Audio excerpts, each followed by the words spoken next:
Well, thank you very much. Appreciate your being here. Just a statement before I talk about debates. I think that our country is right now in the most dangerous position it's ever been in from an economic standpoint, from a safety standpoint. Both gangs on the street and, frankly, gangs outside of our country in the form of other countries that are, frankly, very powerful. They're very powerful countries, and we don't know what we're doing. We have leadership that has no clue how to handle them or how to handle any other situation. We have a lot of bad things coming up. You could end up in a depression of the 1929 variety, which would be a devastating thing. Took many years, took decades to recover from it. And we're very close to that, and we're very close to a world war. In my opinion, we're very close to a world war. We have people that don't know how to handle it. They're not respected. All over the world, they're laughed at. And we can't have that. Most dangerous period of time I've ever seen for our country. With that being said, we have somebody that hasn't received one vote for president, and she's running, and that's fine with me. But we were given Joe Biden, and now we're given somebody else. And I think, frankly, I'd rather be running against somebody else. But that was their choice. They decided to do that because Kamala's record is horrible. She's a radical left person at a level that nobody's seen. She picked a radical left man that is, he's got things done that he has positions that are just not, it's not even possible to believe that they exist. He's going for things that nobody's ever even heard of. Heavy into the transgender world, heavy into lots of different worlds having to do with safety. He doesn't want to have borders. He doesn't want to have walls. He doesn't want to have any form of safety for our country. He doesn't mind people coming in from prisons, and neither does she, I guess, because she's not, she couldn't care less. She's the border czar. By the way, she was the border czar 100%. And all of a sudden, for the last few weeks, she's not the border czar anymore, like nobody ever said it. And I just hope that the media becomes more diligent, more honest, frankly, because if they're not going to be honest, it's going to be much tougher to bring our country back. We have a very, very sick country right now. You saw the other day with the stock market crashing. That was just the beginning. That was just the beginning. It's going to get worse. It's going to get a lot worse, in my opinion. And fortunately, we've had some very good polls over the last fairly short period of time. Rasmussen came out today. We're substantially leading, and others came out today that we're leading, and in some cases substantially. I guess MSNBC came out, or CNBC came out also with a poll that was, has us leading, and leading fairly big in swing states. In some polls, I'm leading very big in swing states because they want safety. People want safety. They want security. They want respect all around the world for our country. They don't want this horrible culture that is developing, a culture of no common sense. It's really a culture of no common sense, and it's not what anyone wants. We want to have a safe country. We want to have a strong military. We want low interest rates, and we want to be able to have the American dream. We want to be able to have our youth be able to buy homes, housing, get good jobs. And we're really just at the opposite right now. It's so sad to see. But as a border czar, she's been the worst border czar in history, in the world history. I think the number is 20 million, but whether it's 15 or 20, it's numbers that nobody's ever heard before. 20 million people came over the border during the Biden-Harris administration. 20 million people, and it could be very much higher than that. Nobody really knows what the number is. Nobody knows. Nobody has a clue. And the gotaways, they call them the gotaways. The gotaways are at numbers. Somebody was quizzing me on it the other day. No, I don't think so, sir. I don't think so. They have no idea what those numbers are, but they're much higher than you would think. Just like far more people were killed in the Ukraine-Russia war than you ever report. Just like the October 7th would have never happened. Russia would have never hit Ukraine had the election result been called differently. It was a very bad call, but Russia would not have attacked Ukraine. October 7th in Israel would have never happened. You wouldn't have inflation. A lot of great things would have happened, but now you have millions and millions of dead people. and you have people dying financially because they can't buy bacon, they can't buy food, they can't buy groceries, they can't do anything. And they're living horribly in our country right now. With all of that being said, I think it's very important to have debates. And we've agreed with Fox on a date of September 4th. We've agreed with NBC, fairly full agreement, subject to them, on September 10th. And we've agreed with ABC on September 25th. So we have those 3 dates, and those networks, they're very anxiously awaiting that date and those dates. So we have September 4th, September 10th, and September 25th. We have spoken to the heads of the network, and it's all been confirmed, other than some fairly minor details. Audience, some location, which city would we put it into, but all things that will be settled very easily, I think it'll be very easy. The other side has to agree to the terms. They may or may not agree. I don't know if they're going to agree. She hasn't done an interview. She can't do an interview. She's barely competent, and she can't do an interview. But I look forward to the debates because I think we have to set the record straight. Why is it that millions of people were allowed to come into our country from prisons, from jails, from mental institutions, insane asylums, even insane asylums? That's it's a mental institution on steroids. That's what it is. When you see the people that are coming into these are institutions that are being emptied out, not in South America, all over the world, including South America, all over the world. Prisons are being emptied out into our country because we have a president that's the worst president in the history of our country. We have a vice president who is the least admired, least respected, and the worst vice president in the history of our country, the most unpopular vice president. And because of political reasons or because of being politically correct, even though she never received a vote. Don't forget, she was the first one defeated, as I remember it, because I watched it very closely, but she was the first one. She never made it to Iowa, the first state. She never made it to Iowa. She was the first one that was defeated. She was the nastiest to him. She was nasty with calling him a racist and the school bus and all of the different things. She was very nasty to Biden. And shockingly, he appointed her, asked her to serve as vice president. Well, I don't know if he's happy about that decision right now. This was taken away. The presidency was taken away from Joe Biden. And I'm no Biden fan, but I'll tell you what, from a constitutional standpoint, from any standpoint you look at, they took the presidency away. And people were saying he lost after the debate. He couldn't win. Well, I don't know that that's true necessarily. But whether he could win or he couldn't win, he had the right to run. And they took it away. They said they're going to use the 25th Amendment. They're going to hit you hard. Either we can do it the nice. I know exactly, because I know a lot of people on the other side, believe it or not. And they said, we'll do it the nice way or we'll do it the hard way. And he said, all right. So that, I mean, they've really taken, what they've done is pretty incredible. And now I'm running against somebody else, and we're leading. We're leading. So I'm not complaining. I'm saying it's for a country with a constitution that we cherish. We cherish this constitution. To have done it this way is pretty severe, pretty horrible. You would have thought they would have gone out to a vote. They would have had a primary system. They would have done something. But to just take it away from him like he was a child. And he's a very angry man right now, I can tell you that. He's not happy with Obama, and he's not happy with Nancy Pelosi, crazy Nancy. She is crazy, too. She's not happy with any of the people that told him that you've got to leave. He's very unhappy, very angry, and I think he also blames her. He's trying to put up a good face, but it's a very bad thing in terms of a country when you do that. I'm not a fan of his, as you probably have noticed, and he had a rough debate, but that doesn't mean that you just take it away like that.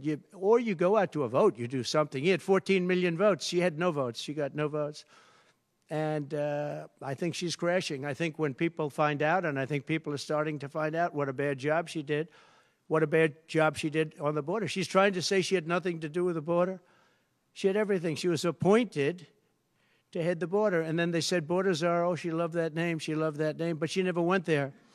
She went to a location once along the border, but that was a location that you would love to go and have dinner with your husband or whoever. That was a location that was not part of the problem. That was not really going to the border. So essentially, she never went to the border. And if you listen to Tom Holman, if you listen to the great border people, Brandon Judd from Border Patrol, if you listen to Paul, I mean, so many different people. I speak to them all the time. And I did when I was president. We had the best border in the history of our country. Now we have the worst border in the history of the world. Millions of people coming in, and our country cannot sustain it. Our country is going down because of this, because of incompetent people. So I just look forward to these debates. I think it's very important that we have them. I hope she agrees to them, September 4th, September 10th, September 25th. And I think they'll be very revealing. I think they'll be very revealing. Do you have any questions, please?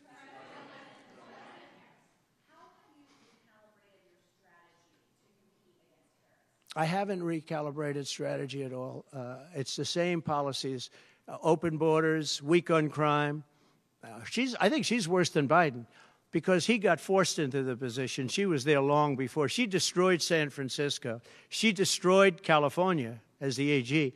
But as the DA, she destroyed San Francisco. A friend of mine, Bob Tisch, all know the Tisch family. He was in many cities with companies. He said the greatest city in the country is San Francisco. That was about 20 years ago. And he passed away a while ago, and he would be looking down and said, what happened? He thought it was the best city in the country. He had divisions there, lows. And he would be looking down in horror now when he sees she destroyed no cash bail, weak on crime. She's terrible. And yet they weaponized the system against me. They have me. I got so many lawyers. Now they want to delay cases. I won the big case in Florida. I won the big case. Nobody even wrote about it. The big case, the judge was a brilliant judge. And all they do is they play the ref with the judges. But this judge was a fair but brilliant judge. And as you probably heard, the big documents case, I won it. Now, Biden lost it because he didn't have presidential immunity. He didn't have the Presidential Records Act. He lost it. But the special, I call it prosecutor, special counsel, special prosecutor to me, he, appointed by him and appointed by Garland, he said the man's incompetent. He can't stand trial, but he can run for president. But we no longer have to worry about that because we have somebody that, in my opinion, is more incompetent. She couldn't pass her bar exam and lots of other things, and she should not be in a position. Because if she becomes president, our country is going to be a giant fail. It's going to fail. It's going to be a failure the likes of which this world has never seen. Yeah, please. No, how about you?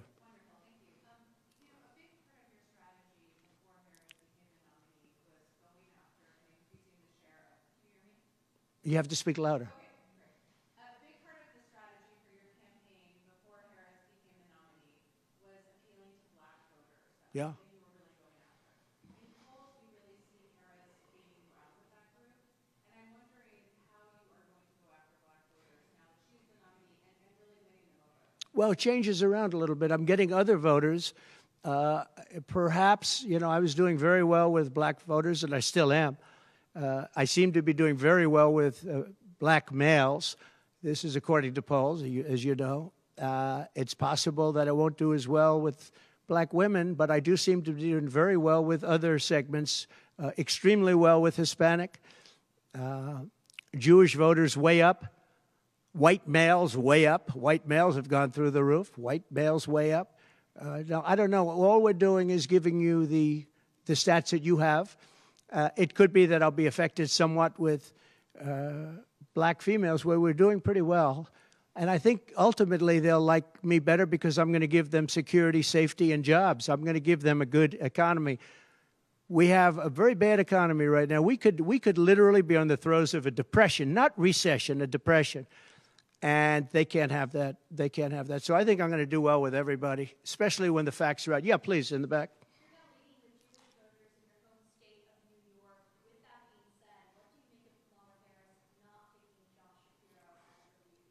Well, I don't know. I know Josh Shapiro. He's a terrible guy, and he's not very popular with anybody. I think that this election maybe is better than Josh Shapiro would have been. But I think other than Josh Shapiro, I think she had some good choices. But Josh Shapiro is not one of them. He's caused a lot of damage with a lot of people. And I don't think he would have been better. I think he would have been maybe the equivalent, maybe not as good. But they had some people that they were looking at that were good, far superior to her. They actually had a story where they had everybody, including, they had like 10 people that she was looking at and her. And they said she was the worst of all. In other words, she was the worst out of the 10 people and her.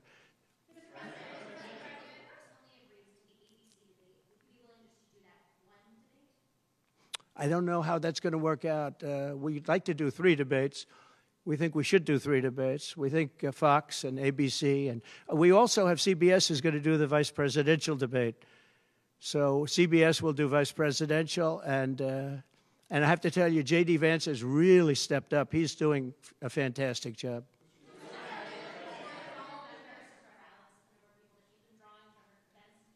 Say it. Are you worried at all about the size of Harris's crowds? Oh, give me a break. Listen, I had 107,000 people in New Jersey. You didn't report it. I'm so glad you asked. What did she have yesterday, 2,000 people? If I ever had 2,000 people, you'd say my campaign is finished. It's so dishonest, the press. And here's a great example. I had in Michigan recently 25,000 people, and 25,000 people we just couldn't get them in. We had in Harrisburg 25,000 people, and 20,000 people couldn't get in. We had so many. Nobody ever mentions that. When she gets 1,500 people, and I saw it yesterday on ABC, which they said, oh, the crowd was so big. I have 10 times, 20 times, 30 times the crowd size, and no, they never say the crowd was big. That's why I'm always saying turn around the cameras. I'm so glad you asked that. I think it's so terrible when you say, well, she has 1,500 people, 1,000 people, and they talk about, oh, the enthusiasm. Let me tell you, we have the enthusiasm. The Republican Party, and me as a candidate, but the Republican Party has the enthusiasm because people want to see crime stopped. They want to see a country that's respected. Think of it. If I were president, you wouldn't have Russia and Ukraine, where it never happened, 0 chance. You wouldn't have had October 7th of Israel. You wouldn't have the horrible withdrawal. And I don't mean the withdrawal because the withdrawal was fine. I was ready to withdraw from Afghanistan, and we were going to do it with dignity and strength. And we were keeping our equipment. We weren't leaving $85 billion worth of equipment behind. And we wouldn't have had 13 great soldiers. I know the families of those soldiers well. We wouldn't have had these soldiers killed. And we wouldn't have had 45 soldiers obliterated. No legs, no arms, the face. None of that would have happened. And you wouldn't have had inflation. You wouldn't have had any inflation because inflation was caused by their bad energy problems. Now they've gone back to the Trump thing because they need the votes. I don't know if you know, they're drilling now because they had to go back because gasoline was going up to $7, $8, $9 a barrel. So they said, we better do what Trump. But the day after the election, if they won, you're going to have fuel prices go through the roof. Everybody's going to be forced to buy an electric car, which they're not going to do because they don't want that. It's got a great market. It's got a market. It's really a sub-market. People want gasoline-propelled cars. They want hybrids. They want to have everything, and they want electric. But they want everybody to have an electric car. We don't have enough electricity. We couldn't make enough electricity for that. And you know what else? The weight of a car, the weight of a truck. They want all trucks to be electric. Little things that a lot of people don't talk about. The weight of a truck is 2.5 times heavier. You would have to rebuild every bridge in this country if you were going to do this ridiculous policy. So, but on crowd size, in history, for any country, nobody's had crowds like I have, and you know that. And when she gets 1,000 people and everybody starts jumping, you know that if I had 1,000 people would say, that's the end of his campaign. I have hundreds of thousands of people. In South Carolina, I had 88,000 people. In Alabama, I had 68,000 people. Nobody says about crowd size with me. But she has 1,000 people or 1,500 people, and they say, oh, the enthusiasm's back. No, no. The enthusiasm is with me and the Republican Party because they want to stop crime. They want to stop people from pouring into our country from places unknown and from countries unknown, from countries that nobody ever heard of. That's where the enthusiasm is.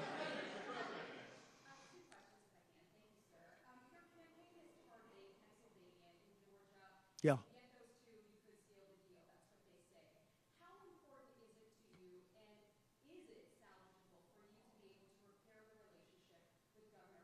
I don't know. I don't know if I can or not. I got him elected. Without me, he wouldn't be governor. I got him elected.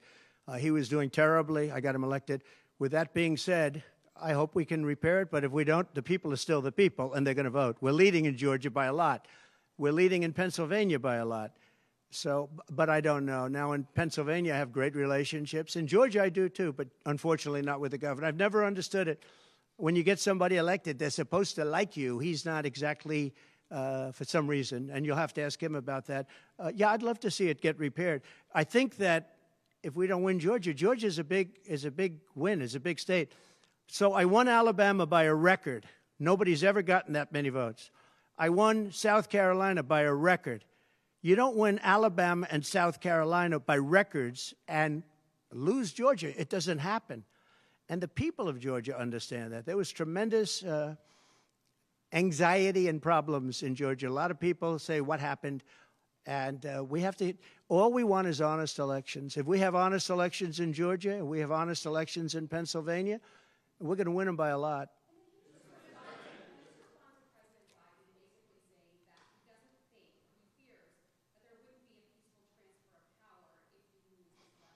Well, he actually said it two ways. First, he said it incorrectly, then he corrected himself. Do you agree with that, right? You know, if you watch him.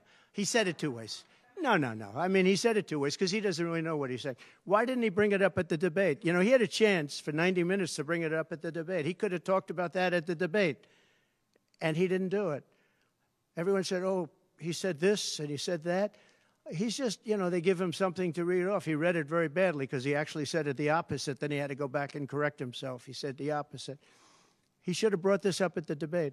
If he had a problem, of course there'll be a peaceful transfer. And there was last time, and there'll be a peaceful transfer. I just hope we're going to have honest elections. That's all, okay?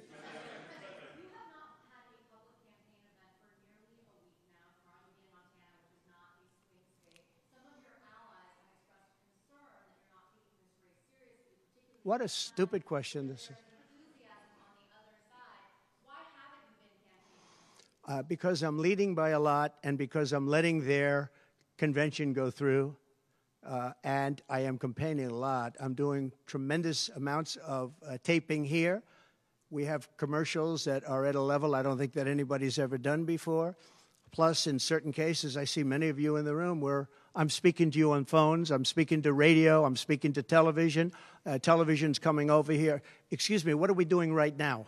She's not doing any news conference. You know why she's not doing it? Because she can't do a news conference. She doesn't know how to do a news conference. She's not smart enough to do a news conference.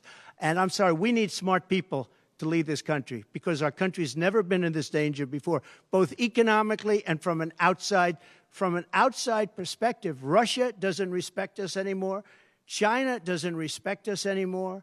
North Korea, Kim Jong-un, liked me a lot. He doesn't like this group. We are in great danger. We're in great danger of being in World War III. That could happen. No, after their convention, yeah. And I'm going out, actually, I'm going out to certain places to help certain senators get elected. Not even for me. I'm trying to help when I go out to Wyoming or when I go out to Montana, or I'm going to different places to help people. And I don't have to go there because I'm leading those states, as you know, by 35, 40, 50 points. I'm leading by record numbers. I'm going because I want to help senators and congressmen get elected. Congressmen and women get elected. Yes, please. Yeah, go ahead. The upcoming what? Oh, yeah.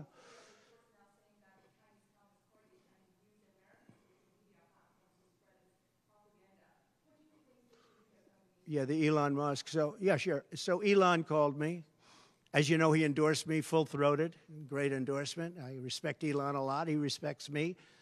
and not easy for him to endorse, to be honest with you. You know, it takes courage to endorse people. Many people have courage and many people don't. He does have courage. And Elon endorsed me, and he asked me whether or not I'd do a show on Monday, and I think it's going to be Monday night. And I believe he's the host of the show, so it'll be very interesting. A lot of people are talking about it. I look forward to it. That'll be done on Monday night. And just a quick question, what do you think social media companies in America should do to combat potentially misinformation spread by the Chinese people? Well, you have a lot of misinformation spread about China, and you have a lot of misinformation spread about a lot of different places. I think I'm going to get along great with China. President Xi of China and I were very good friends. We met right here, right in that, except we had a beautiful sofa there as opposed to what we have right now. Right now we have you.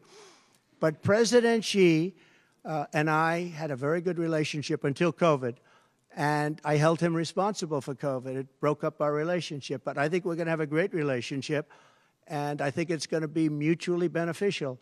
But we cannot have it where China is taking advantage of the United States, and that's what they were doing, as you very well know. Yes, please. Mr. President, you just said that there was a peaceful transfer of power last time when you left office. You didn't see January 6th as a violent attack. How is that a peaceful transfer of power? What's your question? My question is, you think that last time there was a peaceful transfer of power when you left office? No, I think the people that, if you look at January 6th, which a lot of people aren't talking about very much, I think those people were treated very harshly. When you compare them to other things that took place in this country where a lot of people were killed, nobody was killed on January 6th. But I think that the people of January 6th were treated very unfairly. And they were there to complain, not through me, they were there to complain about an election. And, you know, it's very interesting. The biggest crowd I've ever spoken to, and I said peacefully and patriotically, which nobody wants to say, but I said peacefully and patriotically. The biggest crowd I've ever spoken to, and you've seen, Maggie, I was at the mall, I was at the Washington Monument, I was at the whole thing. I had crowds, I don't know who's ever had a bigger crowd than I have, but I had it many times. The biggest crowd I've ever spoken before was that day, and I'll tell you, it's very hard to find a picture of that crowd. You see the picture of a small number of people relatively going to the Capitol, but you never see the picture of the crowd. The biggest crowd I've ever spoken, I've spoken to the biggest crowds. Nobody's spoken to crowds bigger than me. If you look at Martin Luther King, when he did his speech, his great speech, and you look at ours, same real estate, same everything, same number of people, if not, we had more. And they said he had 1 million people, but I had 25,000 people. But when you look at the exact same picture, and everything's the same because it was the fountains, the whole thing, all the way back to from Lincoln to Washington. And you look at it, and you look at the picture of his crowd, my crowd. We actually had more people. They said I had 25,000, and he had 1 million people. And I'm okay with it because I liked Dr. Martin Luther King. Yeah, please.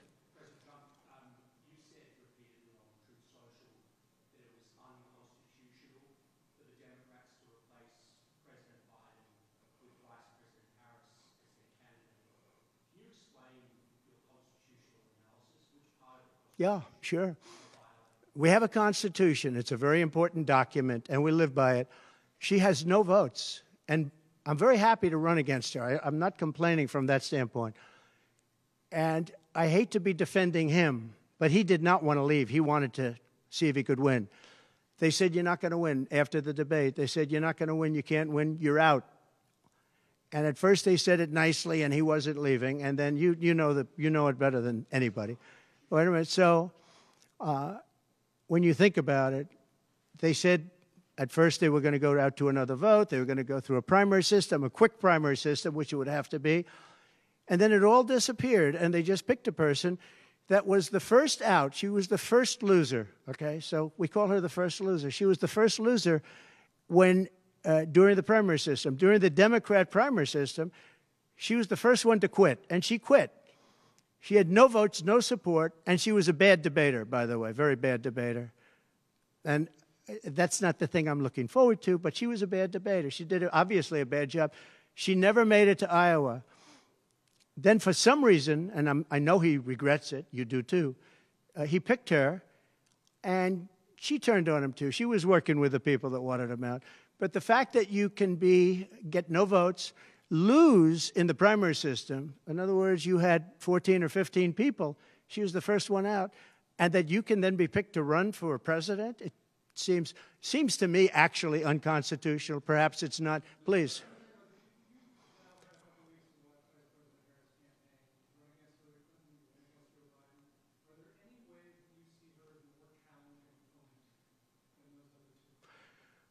So I've run against Hillary, and I've run against various other people.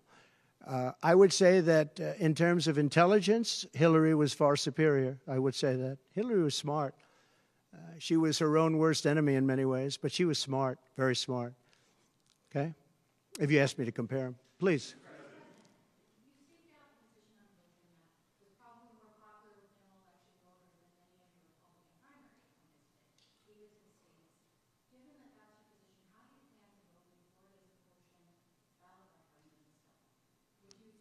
Would you repeat that question, please? You have to speak up. Yes, sir. It's a hard room because it's very big, if you know. So this is worth $18 million. Oh, I see.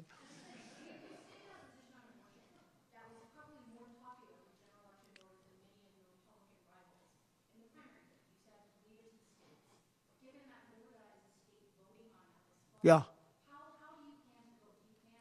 So I think the abortion issue has been very much tempered down, and I've answered, I think, very well in the debate, and it seems to be much less of an issue, especially for those where they have the exceptions, as you know. And I think it's, when I look, for 52 years, they wanted to bring abortion back to the states. They wanted to get rid of Roe v. Wade, and that's Democrats, Republicans, and independents, and everybody, liberals, conservatives, everybody wanted it back in the states, and I did that.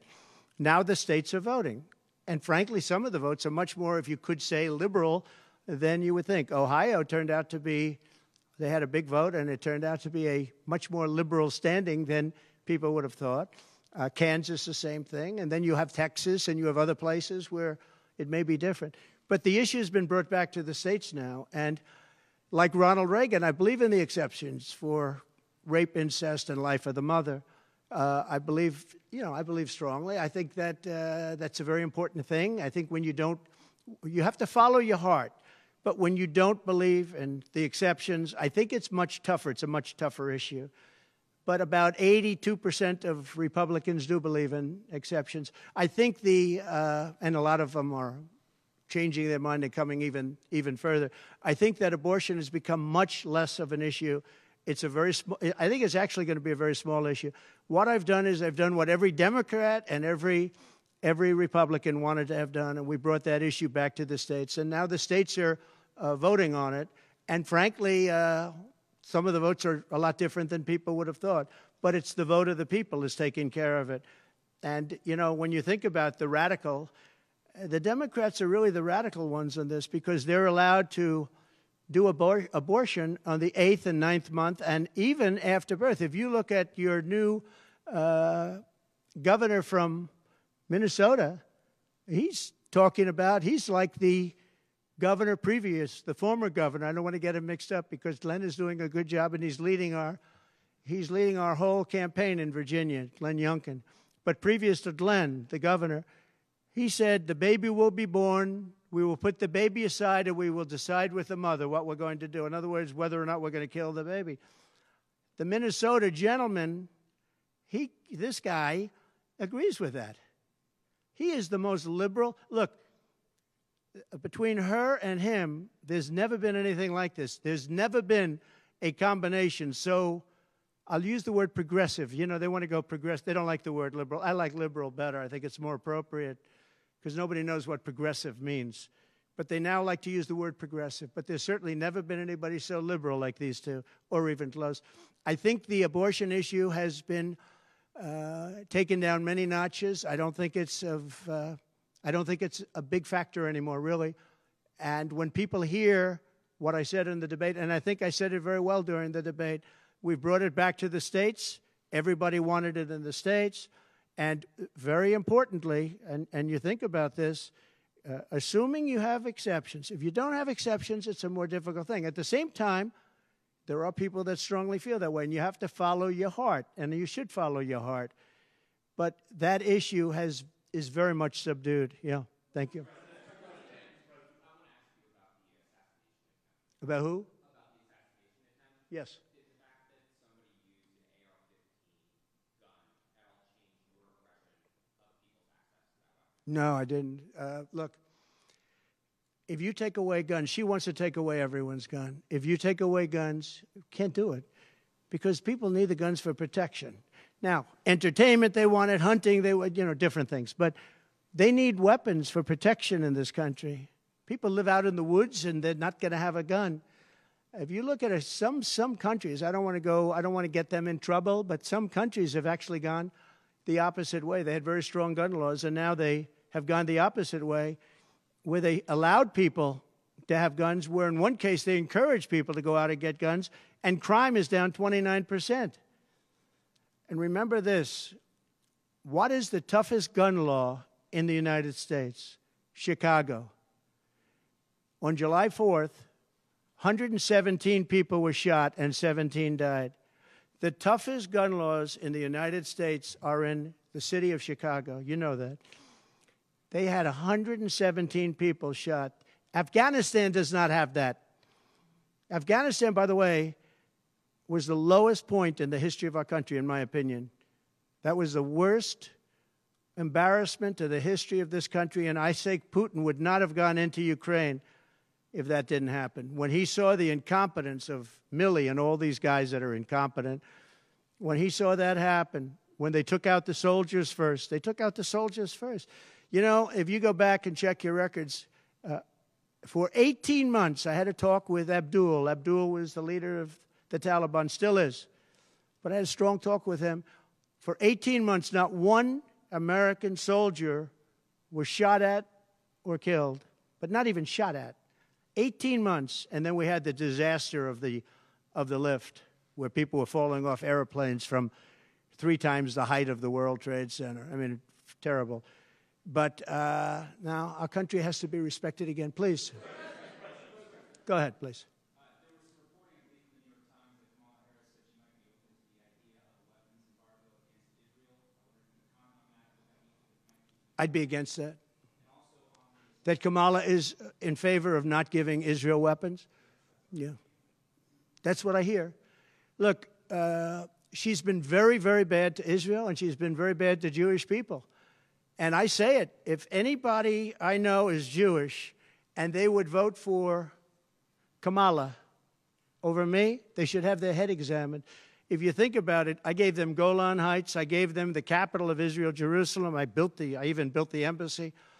I gave them no Iran deal. The problem is they didn't do anything with it. Iran was broke. We could have made a deal so easily. I would have had a deal done within 1 week after the election with Iran. Iran can't have a nuclear weapon. It's very simple. We would have gotten along with Iran.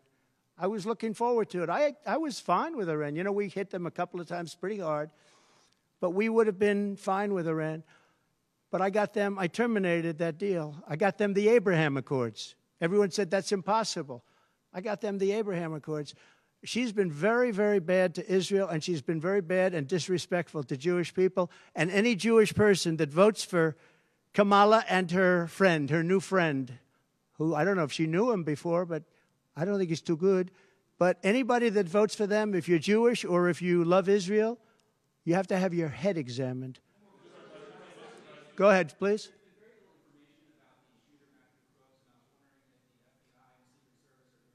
They have. The FBI came to see me about the shooter. I think they've done a very good job. And I think they did a very good job with respect to this other lunatic that they have in custody. Please.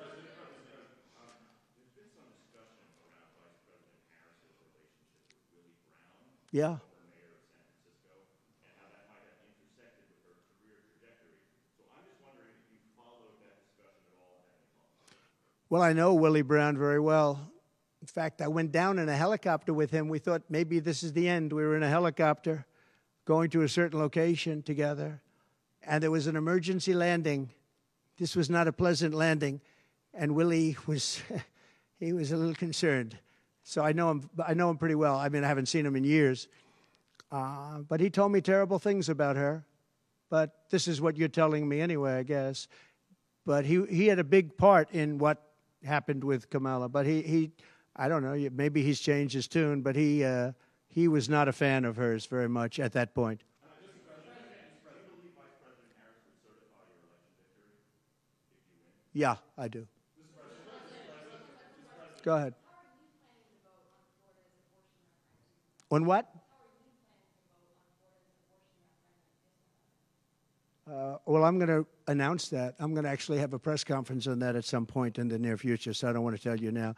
But Florida does have a vote coming up on that, and I think probably the vote will go in a little more liberal way than people thought.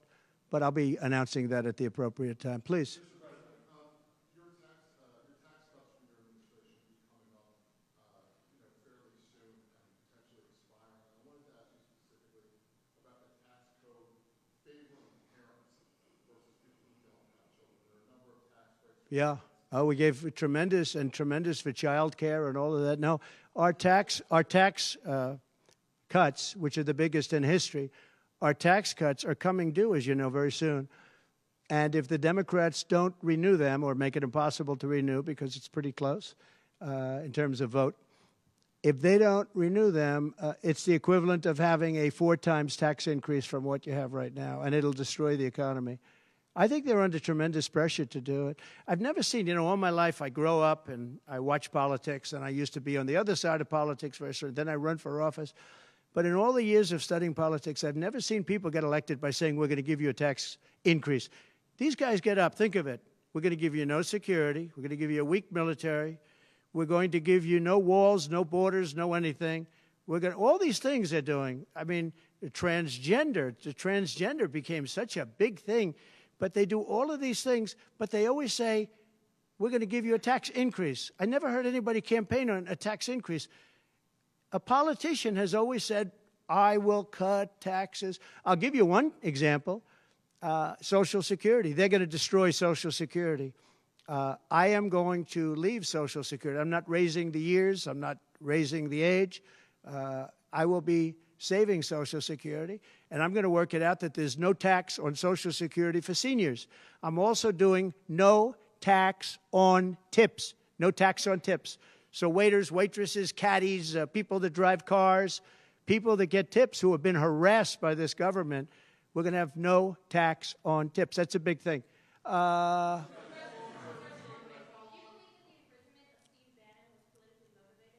Yeah, oh, absolutely, sure. Because other people have done far bigger things than Steve Bannon. Sure, it's politically motivated. I think it's a horrible thing they did. Look, they've weaponized government against me. Look at the Florida case. It was a totally weaponized case. All of these cases, by the way, the New York cases are totally controlled out of the Department of Justice. They sent their top person to the various places. They went to the AG's office, got that one going. Then he went to the DA's office, got that one going, ran through it.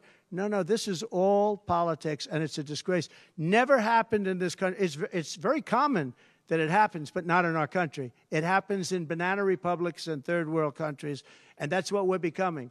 We have no borders. We have bad voting regulations. Anytime you have mail-in ballots, you're going to have problems. France learned that lesson. France had all mail-in voting, and they went back to paper ballots, voter identification, voter ID. They went back to a normal system, one-day voting. They don't want to be around, voting for 64 days. And look, the election, I keep talking about November 5th, but the election really starts on September 6th. That's when it starts because it's early voting. We should have one-day voting. We should have paper ballots. We should have voter ID, and we should have proof of citizenship. Please. No, the gentleman in back. For who? You're going to have to talk louder, sir. Do you support continuation of tax credits for EVs? And secondly, what sort of political or policy advice does Elon Musk give you? Elon is a very different kind of a guy. He's a very big believer in the country, but he's very worried about the country. He's very worried about the country. And I don't know if it's good for him politically to have supported me, although I think we have a vast majority of this country does support me. But Elon, more than almost anybody I know, I mean, he loves this country. He loves the concept of the country. But like me, he says this country is in big trouble. It's in tremendous danger. Okay, please. Polls suggest overwhelmingly that Americans trust you more than Kamala Harris to fix the U.S. economy. I like this guy. I like him. What message do you have to Americans, sir, who are struggling to pay for everyday Yeah. groceries, rent? The polls have suggested. There are some polls that say we're going to win in a landslide. People are voting with their stomachs, meaning they're going to the grocery store. They're paying 50, 60, 70% more for food than they did just a couple of years ago. Look at what's happened to energy. Look at what's happened not only to their cars, where gasoline's gone from $1.87, $1.87, and we had moments when it was below that, but it's gone from $1.87 to $5, $6, and $7. And they take the strategic national reserves and they take it out, even though it's peanuts compared, it doesn't last long. But they're virtually empty now. We've never had it this low. And he's using that to keep the gasoline prices as low as possible. He's sucked all of the oil out, essentially the gasoline, to keep the price down a little bit, and it's had very little impact. But you know what? We have no strategic national reserves now. He's emptied it. It's almost empty. It's never been this low. And I had it at a good level, and I would have had it more if the Democrats would have approved the deal. You know, I had a deal to buy it at $22 a barrel, and now it's going to be close to 100 pretty soon, my opinion. And the Democrats didn't want to do that, but we bought a lot anyway.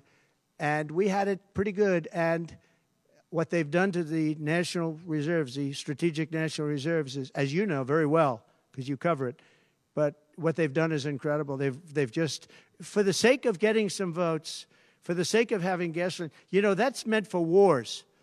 It's meant for, like, tragedy. It's not meant to keep a gasoline price down so that somebody can vote for Biden, or in this case, Kamala, who, by the way, is worse than Biden. And she's actually not as smart, okay? She's actually not as smart. That's hard to believe, isn't it? Yeah, please. Okay. There are other things the federal government could do, not just a ban. Would you direct your FDA, for example, to revoke access to mifepristone? That's one of the things. Sure, you could do things that would supplement, absolutely. And those things are pretty open and humane.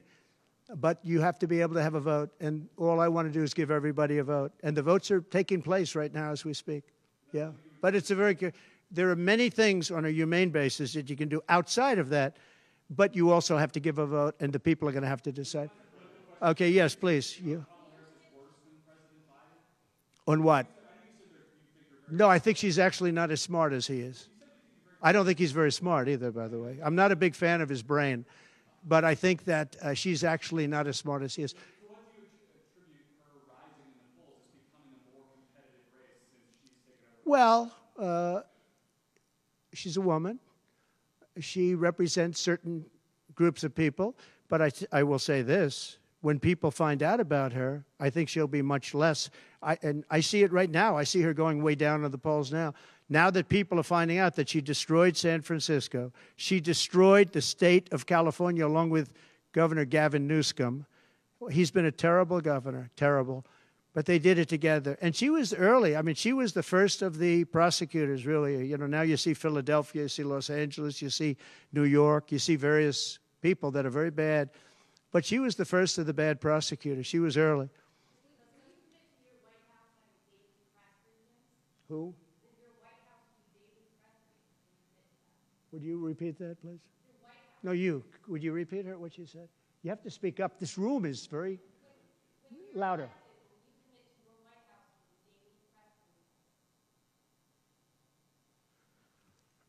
Do you hear her?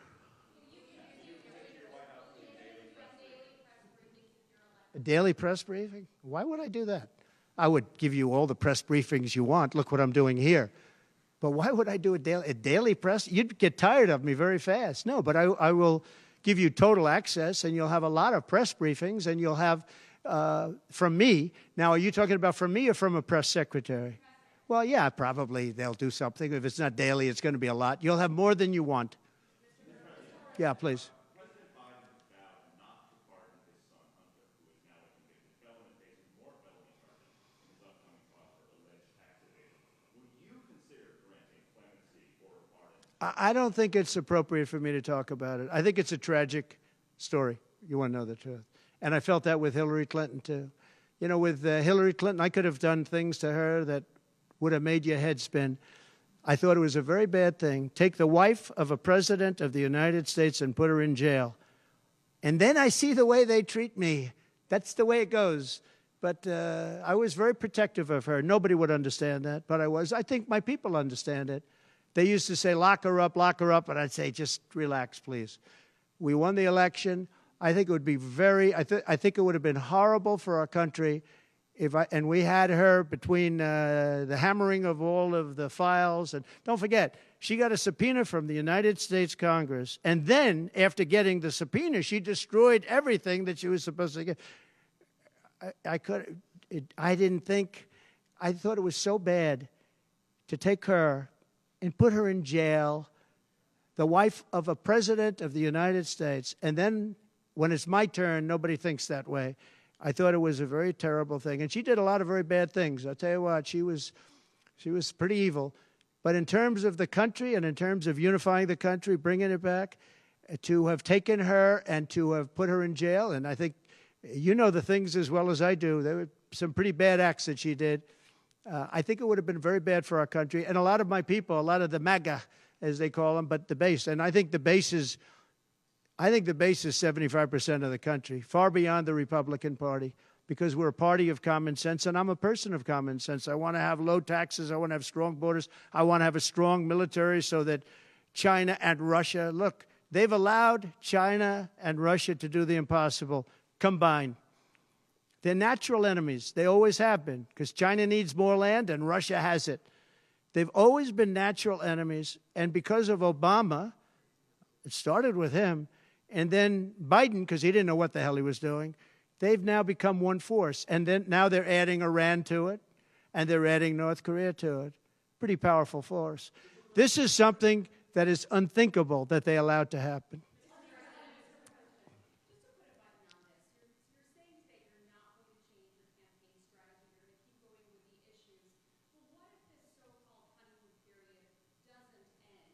Oh, it's going to end. The honeymoon period's going to end. Look, she's got a little period. She's got a convention coming up.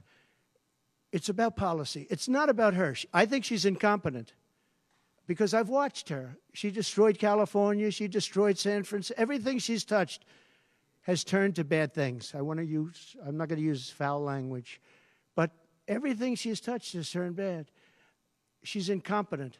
The reason she's not doing what I do and she's not doing what she should be doing, she won't even do interviews with friendly people because she can't do better than Biden. Now, he had a reason for not doing well, and he was never, 25 years ago, the sharpest or brightest bulb in the ceiling. That I can tell you, okay? He wasn't. But he could do interviews at least. Not lately, he couldn't, perhaps. But she should be doing interviews. She doesn't want to do interviews. And the reason she doesn't is, number one, her policies are so bad. Just to answer your question, I think that it's not going to change because it's really ultimately not about her as much as about her policies. She wants open borders. She wants to defund the police. She wants to defund the police. She wants to take away your guns. Anybody that thinks they're not going to come after your guns, you know, when I was president, I totally protected the guns. And I think it's very important. And I know I take some heat sometimes for it, but you have to have safety. You have to have, when the bad guy walks in with a gun, you got to have some way of protecting yourself. And boy, that would be, you would see crime go up at levels that you've never seen.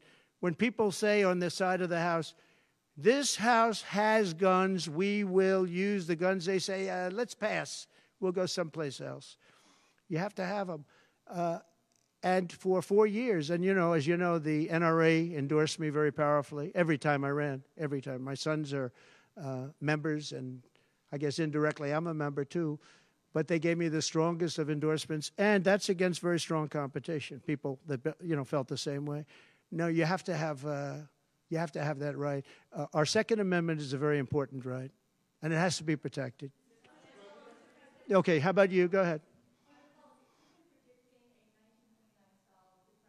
Yeah. So there are some of the most brilliant people on Wall Street that are saying that if President Trump doesn't win, you're going to have a depression. I happen to agree. I think that's true. Because I know how bad these people are. You know, they like to say that they did this and that. You saw the $7 trillion that they said it was me for $7 trillion. It wasn't me. It was them. They said that I had inflation. They took over 9% inflation. No, I had 1% inflation. I had actually no inflation because if you look at the categories, we had just about no inflation. But I had a very minor, I actually had a positive inflation. It was a perfect number because you don't want zero. I mean, I'm not going to give you a whole course on economics, but you don't want zero. 1%, 1.4% is great. You want a little bit because you don't want to have deflation. Deflation is, in many ways, even worse. I had a perfect number right around the 1% number. It was perfect. And to show you, it stayed there for 2 years. And then he did all of the different borrowings that he did. And then he did so many things wrong. Every time he would do it, I'd say, big mistake. And don't forget, they sell hats and they sell stories. Trump was right about everything. I've been right about a lot. Yes, Maggie.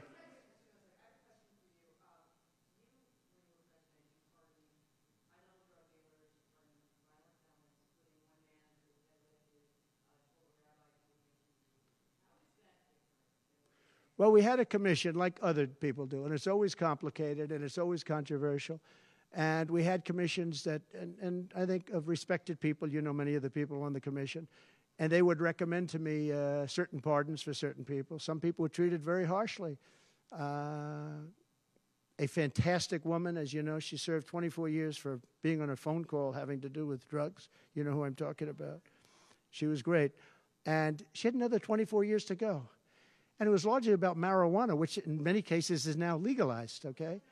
But we had many very highly regarded people on a commission, and they'd recommend, and they'd put a reason why. Some people were, served time, but they served a lot of time for something that today people wouldn't even serve time by. Well, for the most part, I think they did. I mean, they did. They go through. They went through. I had a commission. It was a very important commission to me, and highly respected people. And frankly, they came up with some decisions that I wouldn't necessarily agree with, but I did it. But I let a lot of people out that had no representation. I went to people in jails, in prison that we respected. I said, how many of these people should be let out? We let out large groups of low-income people that were serving like 40 years for something that today you wouldn't even be put in jail for. We had very few people let out because I said I really don't want to let people out where they had a lot of violence, where they had killing, et cetera, et cetera. And for the most part, we didn't do that. Yeah, please.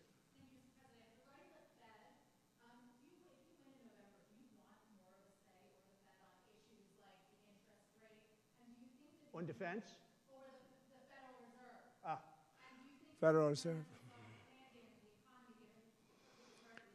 Right. Well, look, the Federal Reserve is a very interesting thing, and it's sort of gotten it wrong a lot. And he's tending to be a little bit late on things. He gets a little bit too early and a little bit too late. And, that's very largely it's a gut feeling. I believe it's really a gut feeling. And I used to have it out with him. I had it out with him a couple of times very strongly. I fought him very hard. And, we get along fine. We get along fine. But I feel the president should have at least say in there. Yeah, I feel that strongly. I think that in my case, I made a lot of money. I was very successful. And I think I have a better instinct than, in many cases, people that would be on the Federal Reserve or the chairman. Yeah. Yeah. Harris supports rescheduling marijuana and also says that no one should go to prison for marijuana offense. Do you agree with those positions? Well, as we legalize it, I start to agree a lot more because, it's being legalized all over the country. Florida has something coming up. I'll be making a statement about that fairly soon. But as we legalize it throughout the country, whether that's a good thing or a bad thing, it's awfully hard to have people all over the jails that are in jail right now for something that's legal. So I think obviously, there's a lot of sentiment to doing that. Yeah, please. Kamala Harris's father is Jamaican American, and she went to a historically black college. How is she only recently deciding to be black? Well, you'll have to ask her that question because she's the one that said it. I didn't say it. So you'll have to ask her, and I very much appreciate that question, but you'll have to ask her. But I've known her for a long time. I actually contributed to her campaign a long time ago because I was a developer. I contributed to lots of campaigns of Democrats, Republicans, and some were liberal and some were conservative. But you'll have to ask her about that. But to me, it doesn't matter. But to her, from her standpoint, I think it's very disrespectful to both, really. Whether it's Indian or black, I think it's very disrespectful to both. To me, it doesn't matter. Please, red dress, red dress. What is the assassination? Is your ear fully recovered? Is there a scar? Do you have any Yeah, damage? pretty much recovered, yeah. I'm a fast healer. It's a hell of a shot, but I'm a fast healer. Yeah, pretty much recovered. Do you have any hearing damage from it? No, it didn't hit that. I got very lucky. It just hit the lobe, as they call it. Is there a scar on your ear? Yeah, a little bit, not much. On top. A little bit. An immigration question. You've been running on the idea of mass deportation. You say the biggest in American history is basically what Yeah. When Senator Vance has been asked about that, he sort of suggested that really you only need to go after people who've been convicted of crime. Well, we're starting that, yeah. What are you really talking about here? How will you pay for it? We are going to start the largest mass deportation in the history of our country because we have no choice. It's not sustainable. And we are going to start with violent criminals, and we're going to start then with criminals. And our local police is going to work with us because they know everything about the people. They know their names. They know everything about them. They know their middle name. They know their numbers. And as you know, the other side is trying. You know, look, for years I wondered, why are they allowing these people to come in at levels like this? It was incredible. And I said two reasons. They're either really stupid, and I don't believe they're stupid, because anybody that can cheat in elections like they cheat is not stupid. Or, in the alternative, they have bad motives or they hate our country. And I used to think they hate our country. But lately I've seen where they're trying to sign these people up to vote. And they have to stop. They cannot let illegal immigrants vote in this upcoming election. All right, one more question. Go ahead, one more. Make it a good one, please. Okay, regarding Social Security taxes for seniors. Right. We talked about a lot. Experts say that the policy can increase the deficit by $1.6 trillion. So how would it work for you? We have so many ways of making money in this country. We're not going to affect our Social Security. We're not changing it. And I proved that over 4 years. And we're going to do it. It's very unfair to people. They spend their life and they're great citizens and they pay in. We're not going to charge tax to Social Security, the seniors.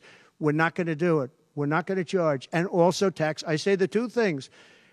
We're going to have no tax on seniors, Social Security, and we're going to have no tax on tips. Very simple. And we are a country that has so many different ways to make money.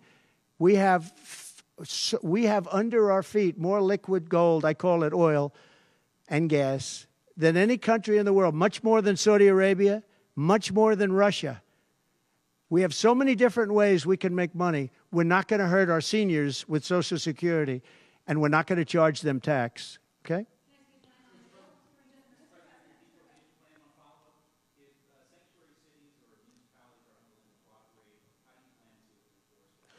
We should not have sanctuary cities. Sanctuary cities is a way of protecting criminals, and we should not have sanctuary cities.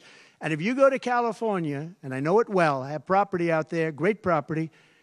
If you go to California and you ask the people of California, do they like the idea of sanctuary cities? They don't like it.